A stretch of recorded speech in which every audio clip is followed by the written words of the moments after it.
Some cases stand out.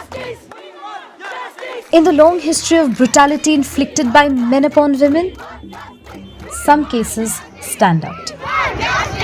While hearing a suo motu petition in the case of a young trainee doctor's horrific rape and murder while on duty at her workplace in Calcutta's state-run Arjikor Medical College and Hospital,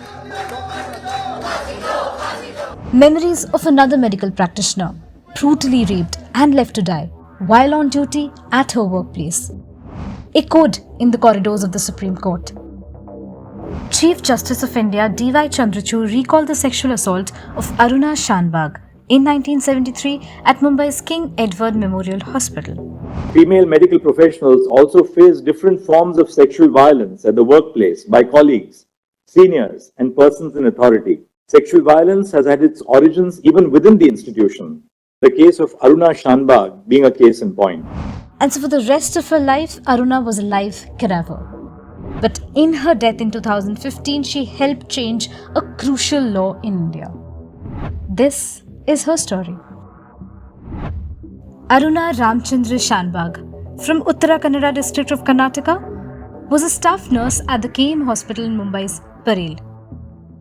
On the fateful night of November 27, 1973, she went about her day as usual, helping patients and assisting doctors. But in the evening, in the shroud of darkness, the talons of evil grabbed her. She was finishing her work when Sohanlal Bharta Valmiki, who was employed at the same hospital, attacked her. He pounced on her, wrapped a dog chain around her neck and pulled her into a corner. He tried to rape her but found out that she was menstruating. So instead, he sodomized her.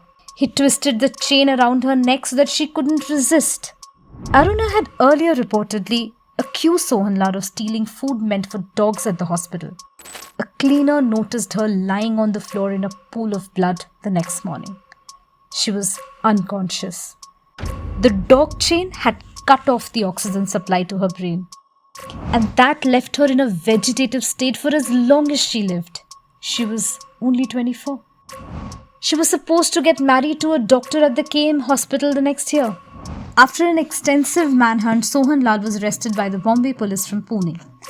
He was convicted of attempted murder and theft, but he was not tried for rape under a very narrow definition of what constitutes rape. Back then, sodomy was not even considered rape under the Indian laws. The crux of the definition of rape in Section 375 of the erstwhile Indian Penal Code before the amendment of 2013 was, rape involved coercive non-consensual sexual intercourse between a man and a woman. So after serving only 7 years of imprisonment, Sohanlal vanished.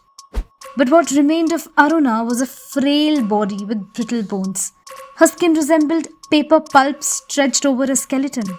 Aruna had brainstem contusion injury with associated cervical cord injury, as per neurologists of KM.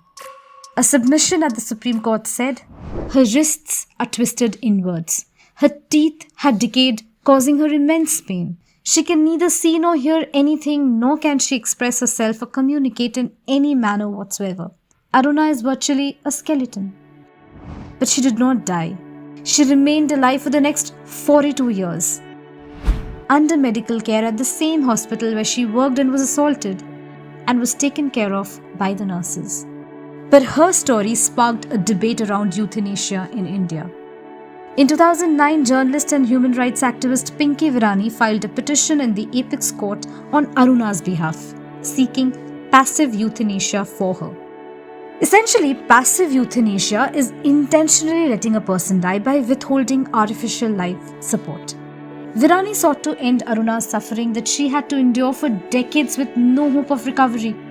In 2011, the Apex Court delivered a judgment rejecting the petition that was opposed by the nurses who tended to Aruna's daily needs. She is one of us and we will take care of her, the nurses had said. Aruna eventually died of pneumonia in 2015.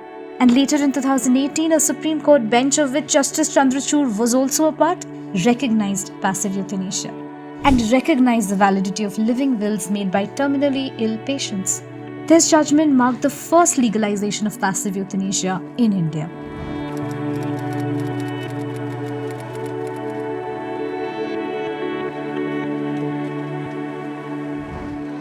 While hearing the suo motu plea in the RG Kar case, the Apex Court set up a national task force to prepare a plan to prevent violence, including gender-based violence, against medical professionals.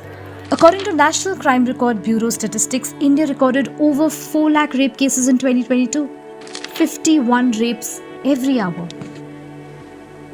But even then, some cases stand out and become a part of a nation's conscience. Aruna Shanbags is one of them.